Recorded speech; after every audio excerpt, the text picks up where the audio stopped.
off the street, and we stopped, I really think, what could have been Seminole Heights 2.0.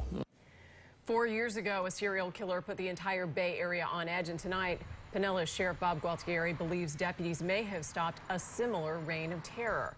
The sheriff says the shooter targeted his two victims at random, less than a week apart in the very same neighborhood. Yeah, we were at the scene of the murder when this story broke last night at 11 o'clock. Justin Shecker live outside the Pinellas County Jail tonight with the very latest. Justin.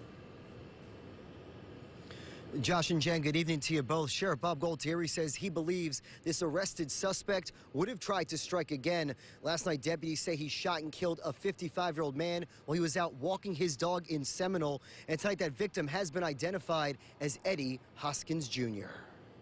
And he's somebody that I always trusted.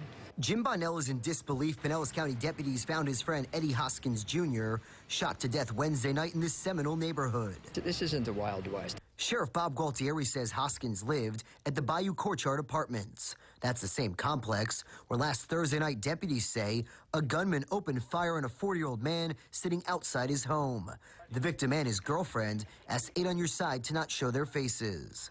He went in the bedroom and got a tourniquet, and there was blood all over the place. After being shot twice, the victim from last Thursday tells 8 on your side he ran and took cover under his girlfriend's car. The suspect kept shooting. You could see 3 bullet holes on the front of this SUV. I'm very grateful that he's alive. I'm very grateful, but I'm still scared for him. Sheriff Gualtieri identified 20-year-old Elijah McCrae as the suspect from both shootings. This guy probably would still be out there with that gun under his pillow getting ready to decide who his next victim was going to be, in the sense that he was going to go out and randomly kill somebody.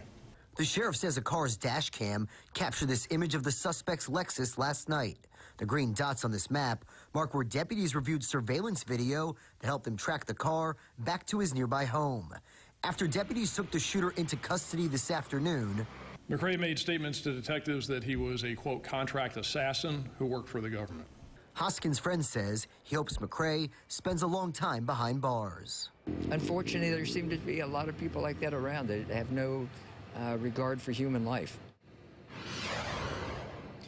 And the sheriff says deputies recovered shell casings from the same manufacturers at both of the shooting scenes. They also found a loaded 9mm handgun under the suspect's bed. The sheriff says he will be charged with face several charges, including first-degree murder and attempted murder.